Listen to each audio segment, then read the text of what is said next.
Welcome back to my course on life writing and poetic autoethnography. In this workshop, we're going to deal with the very important issue of specifying an autoethnographic research question. As you can see from our overview of the research process, we've been through quite a lot of preparatory work on yourself, and now we're going to translate this into an actual research question that you can use to follow forward with your work. The outcome of this workshop will be the specification and writing of a research question for your poetic autoethnography. As always, I suggest you do this in a quiet room. Make yourself coffee and tea, have some cake if that's the type of thing you like, and make yourself as comfortable as possible. This is probably the linchpin of any poetic autoethnography project, so please do it carefully.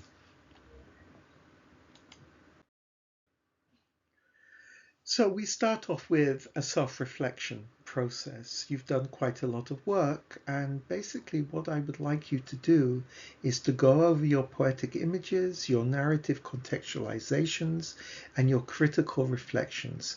Take your time, reread the materials, reflect on what you're reading, think about what these experiences mean to you.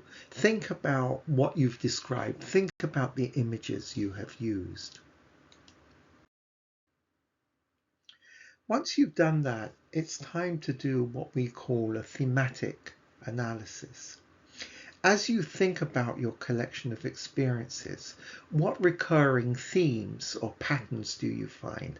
What cycles are there in the things that you have chosen? What connections are there in the things that you have chosen? How do these themes or patterns relate to the personal, familial, societal, and cultural contexts which you live in? I should say contexts which you live in. What would you say you are concerned with and care about deeply? What would you say in your life experiences would be valuable for others to hear and read about? The basic principle behind this thematic analysis is that we choose things that are important to us because they resonate with our backgrounds, they resonate with ourselves, they resonate with the way we construct ourselves. So what you're trying to get at is, what is it that I really care about? Okay, so it's time to specify a research question. Your research question can relate to one specific experience you have had, or, and I think this is usually the better type of research question, a series of interrelated experiences. Think about this. In what way would the explication of my life experience benefit someone else? After all, I'm doing a research project which is supposed to help others. How would my poetic autoethnography help others? And who would benefit from my research? A poetic autoethnography is designed to help, is designed to communicate, is a research project which provides useful information to yourself, but also to other people. Once you've answered these questions, choose the experience that you think would most benefit others to learn about. There is a format for an autoethnographic research question. It usually is of the following type. What characterizes the experience of?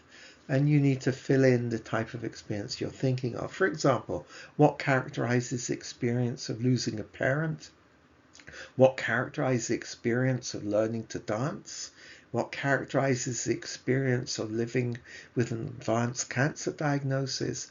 What characterizes the experience of migrating to the US? And of course, there are many, many others, and I'm sure your experience will add to this list of options of experiences that we can learn from. Please write up your research question. It's not enough to have a topic or an experience. You need an actual written up research question for the coming stages of this project. Write several questions and think about the one you really want to work on. So at this point, these are the things that you need to have done: 10 named experiences, 1 page of free writing notes, a 1-line poetic image, a 1 to 1.5 page narrative description, 3 pages of peer discussion, and finally a written research question. And with that, thank you for listening, and I look forward to seeing you in my next video in this workshop series.